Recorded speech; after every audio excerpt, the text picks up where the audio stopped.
Hello, good evening, everyone. It's great to see you all here.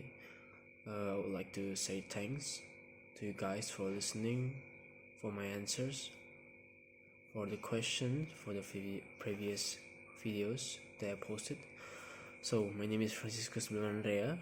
Friends call me Franz or Bill sometimes. I'm a college student from Universitas Tanjung Pura. Today, I'm here to answer the question given by my lecturers, namely Mr. Adi Mursalim. Firstly, I will answer the question part A, which deal with the activities in Zoom meeting and offline meeting. There are 4 questions there. Next, I will answer the question on part B, which deals with the theories of OB. There are 5 questions there, and then I will watch the video given and answers the question that follows. Well, my dear friends, let me begin my answers. Okay, let's just go to the part A. Are you active in attending the lecture of organizational behavior? Yes, I always attend online meeting of organizational behavior lectures. Also engage in this discussion handled by my friends. The evidence of my participation in the discussion can be seen on the videos that taken by my friends and sent to our WhatsApp group. So let's just check it out. Okay, the second question. For the chapters, okay, there are already 5 chapters that are presented before the final term test. The first is study of organizational behavior, presented by our lecturer, Mr. Adi Mursalim. The second is the evolution of management concepts, presented by Michael Bryan and Andrea Parindungan Panjaitan. The third chapter is individual dimension of organizational behavior, presented by Alamin MZ and Naufal Febrianto. The fourth is personality, presented by me and Bill Grace Afrianda. And the last is learning, presented by Cecilia Ivana Rairi and Firda Veronica. All of the presenters except the first chapter were the student of the OB lecture. Okay, next, the third question. What can you avoid from watching your friend's presentation? Okay, after I watch my friends being a lecture for specific chapters, I also do it myself in front of the class. I realized that being a lecturer is not an easy job. We need to keep trying to make the participation focus on our presentation. We need to do lots of interaction in order to gain their attention. And for the last question, what book used in the study of OB and how do you find the book? Okay, the book that we use as a references for organizational behavior study was called as Organizational Behavior by V.G. Kondalkar. We obtained this book from our lecturers, Mr. Adi Musalim, by PDF. Okay, now we will move to the part B. Okay, for the first question, answer is OB is a field of study that investigates the impact that individual, groups, and organizational structure have on behavior within their organization for the purpose of applying such knowledge toward improving an organizational effectiveness. There are 3 factors that are considered to regulate individual behaviors, which are biological and individual factors, emotional intelligence, and learned characteristic. Okay.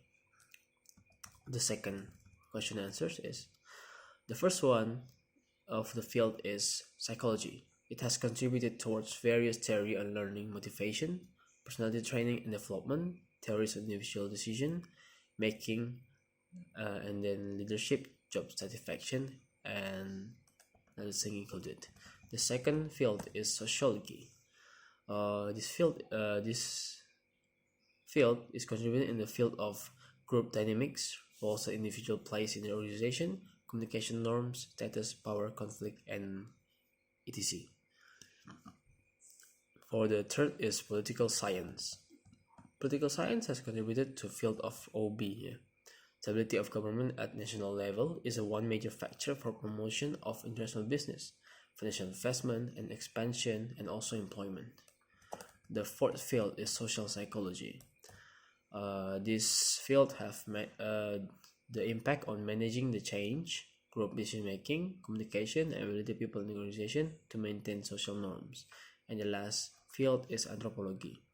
So this field has been used by the OB, which done by making studies on comparative attitudes and cross-cultural transactions. So by doing this, we need to understand first what is anthropology. So anthropology have effect and give an impact towards OB.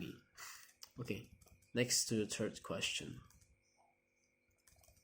For the answers, number one, the answers is evolution of management theories comes with three eras here, which are classical, neoclassical, and modern management theory. For the landmark in classical theory, there are three. Okay, the first one is bureaucracy theory by Weber in 19th century, and then scientific management theory by Taylor, and then process management theory by Fayol. The second is the landmark in neoclassical theory or era. The first one is human relation theory by Mayo and Gaterbirch, and then behavior science theory by Maslow and McGregor. Okay, the last one is the major landmarks in modern management theory, which are OR or operation research, computer technology and IT, empowerment, contingency theory, system approach to management, TKM, and re-engineering. Okay, move to the fourth question. Okay, a good leader must have the ability to use power effectively, an ability to comprehend, ability to inspire, and leadership styles. In this case, four of the qualities was implemented as follows. For the ability to use power effectively, the BC took two more non-commissioned officers and proceed to the location retrieved the vehicle. So the BC used the power effectively. So he only took two. Actually he was signed to go alone, but because he has the power to get people, so he asked the two NCOs or non-commissioned officers to come with him, so he can work effectively. Okay, the second is ability to comprehend. Okay, so the implementation of this qualities is at one place the BC pushing the vehicle to keep its tail and align to the direction of the road. So he comprehend and adapt with the environment of the problems, right? And then he tried his best to like solve this problem. Okay, the third is ability to inspire. So the implementation is the BC himself was in the recovery vehicle, so he not only directing, he's executing, he also giving encouragement and more support to the driver, sharing all the risks which his troop were facing. Okay, the fourth is leadership styles. So the implementation is to avoid the embarrassment to the unit and loss to the executor, as well as in the view of administrative difficulties. The BC decided to have the vehicle put on road with the unit's efforts and at the earliest. Meanwhile, the cabin hood of the vehicle had been purchased for about RS 650 maybe, and was paid for by the BC from his own pocket, thus setting an example to others. The GKO and Jawans were also keen to pay for the other gimmicks, but the offer was declined. But the BC still appreciated. Okay, to the question B, for the case of Hazard Hills. The answer is a good leader with a commendable helping attitude, positive bent of mind, and with an understanding of peculiarities and problem of the area where such incidents were quite frequent and possible. When approached to assist, the BC listened to the whole incident very sympathetically and promised to assist in whatever way he could. The motivation and the presence of the leader when dealing with hard situations is the reason of the successful employees when they're doing their work. So a good leader is an important thing. Because of a good leader, the presence of the good leader, the team can get the vehicle back. Okay, for the number C, yeah, part C answer is the BC himself was in the covered vehicle to give encouragement and moral support to the driver. Sharing all the risks which his troop were facing was the incident that indicate the importance of interpersonal skills, relationship between the leader and its subordinates. Because by having a good interpersonal relationship between leaders and its subordinates, the willing obedience and cooperation of subordinates towards leader is appointed. Okay. To the fifth question from the part B, which is read the text question on page 114. The answer for number one, for number one, yeah, is motive is an inner state that energize activities and direct the behavior towards certain goals. Motivation is a process of stimulating people to action to accomplish desired goals. Motivation is when the leader has been able to ignite a spark and create certain amount of resonance that made worker feel to achieve something and divert all his energies towards this achievement. That is motivating. Okay. Then for the answer for the number 5 is Vroom has put forth expectancy theory of motivation. The theory is based on efforts, performance, and reward relationship. The belief that employee is motivated to exert high level of efforts when he believes that efforts will lead to good performance appraisal and therefore organizational rewards that will satisfy personal goals. Okay, then answer for the number 11 is yes, motivation can be increased. The factor for the increasing motivation is achievement, advancement, possibility of growth, recognition, work itself, and responsibility that given by the company towards employees. Okay. And then the answer for the number 7 is theory X states that managers' actions are contingent to human behavior. As regard to human nature, M. Krieger states that the human nature is indolent, does not like to work, he is lazy, resists change, do not take responsibility, lack ambition, prefers to be led and guidable, and not very bright. As far as theory Y is concerned, human beings take work as natural as play, display self-control, they can be self-directed and creative. Okay, and then for the fifth question that I want to answer is the number 3. Okay, the answer for number 3 is Frederick Hansberg and his associates developed motivation theory based on two main factors. The theory is therefore called two-factor theory. The first factor is motivation factor, which includes a set of jobs conditions which primarily operates to build strong motivation and job satisfaction. And then the second factor is called as maintenance factor or hygiene factors. This include job conditions that dissatisfy when they are absent and do not in any way increase satisfaction when they are present. Here are the hygiene factors. The first one is company policy and administration. The second is technical supervision. The third is interpersonal relationship with superior. The fourth is interpersonal relationship with peers. The fifth is interpersonal relationship with subordinates. The sixth is salary. 7 job security. 8 personal life. 9 working condition, and the last is status. It's called as the demotivator because when these factors are present, they do not motivate in a strong way. When they absent, they dissatisfy the employee. So that's the reasons why the demotivator, it called as demotivator. Okay, we will move to the part C. Okay, I will go to the part C for the first question. The theory. This theory is talking about the OB, original behavior. So in general, most successful managers have a strong combination of technical, interpersonal, conceptual, and diagnostic skills. Okay, dive it. The first one is interpersonal skills. So this is where the managers and their subordinates, his subordinates have a relationship between the others. They understand each other. Okay, and then the second is conceptual skills. Okay, sorry, let me repeat.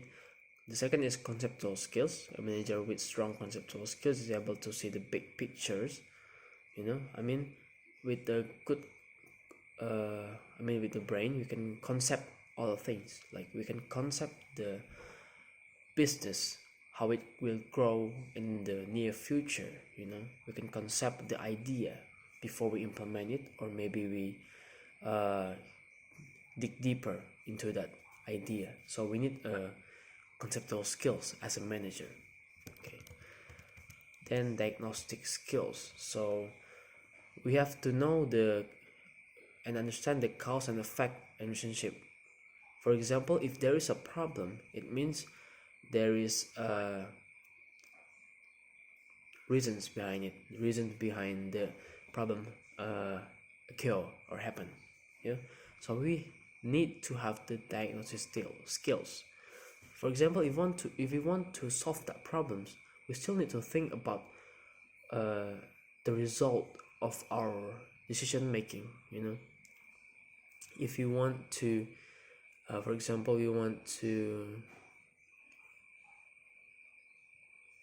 buy a new product, for example, which quite expensive, and we need to think first, right? That's the thing. We need to take that diagnostic skills. If we bought this product with our money, like for example, one product is 200,000 rupees. With this money, we buy that product.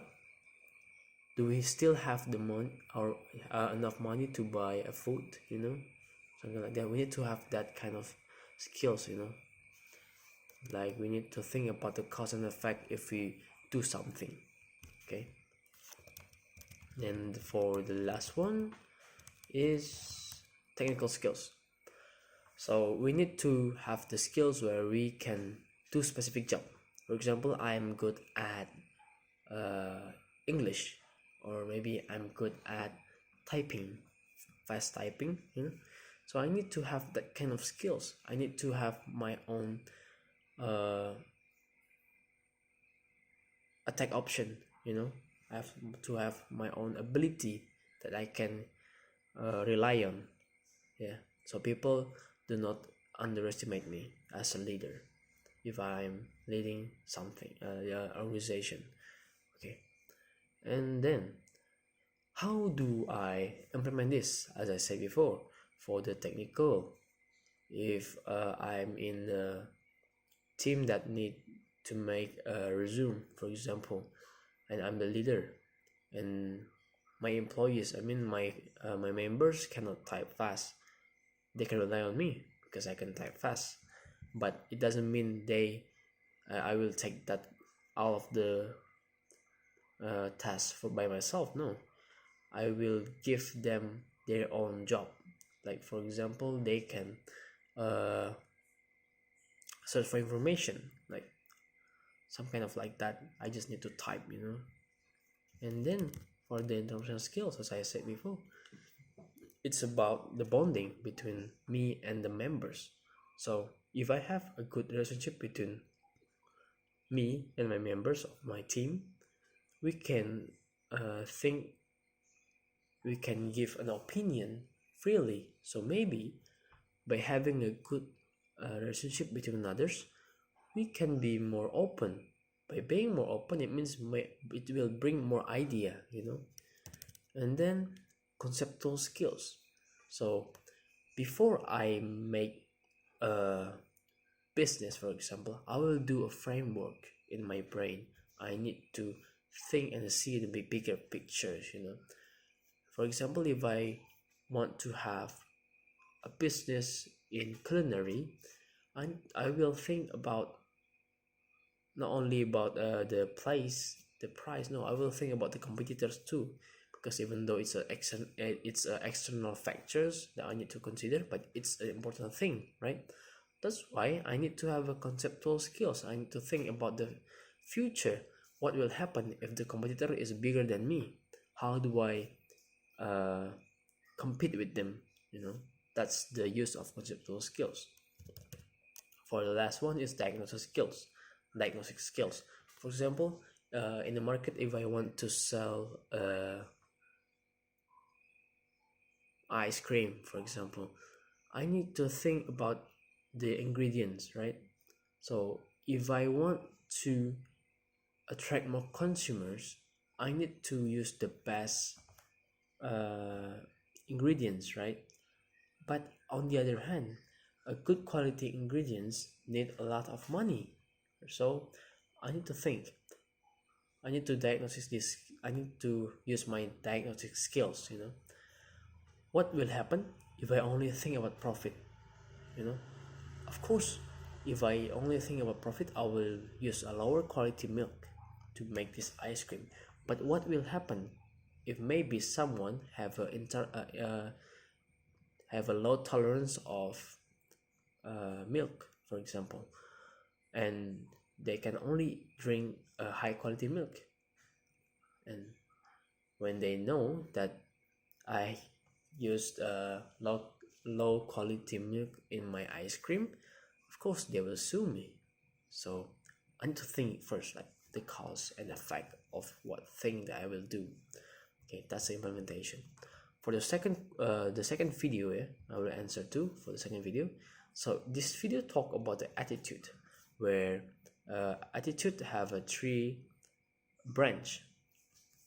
Okay, for the first one is affective. Affective means affection. So in this affective, it means we feel emotion on affection. So by feeling emotion, it will create an attitude. Okay. The second branch is behavioral, where our behavior can also create an attitude. And the third is cognitive, where this means our belief, knowledge. It will also make an attitude. So attitude is can be learned and tendency. For example, the implementation in this story in the real life here. For example, for the branch first, affective, for the affection, I feel. If I'm a manager, I want my employee to think like this: I love my job. I love my job. It means he feel emotion, right? It means he hit the first branch, affective, and then he will say like, I love my job. I believe that I can be a better employee in the near future. A better employee. I believe. It means it hit the third branch, which is cognitive beliefs, and then the last one is behavioral. So he will. I hope he talk like this. I love this job. I believe that I can be better in this job, right? So I will work harder. So in behavioral, we act and behave, and he said that I will try harder. It means it's an act, he will act. So I love my job. I believe that I can be a better person. I will do my job better in the near future. I can do it, right? So I will try my best. So by this three branch, it will create an attitude. This attitude will give a big influence toward company performance, where he loves his job, he believes that he can do better, and he will try his best. And this attitude, this three branch, create an attitude where he will give the best of him towards the company. So that's the answer for the part C number 2. Okay, well, my friends, that's all my answers. I hope that you can understand my answers. Please give comment and subscribe, and thank you for listening. See you in the next video.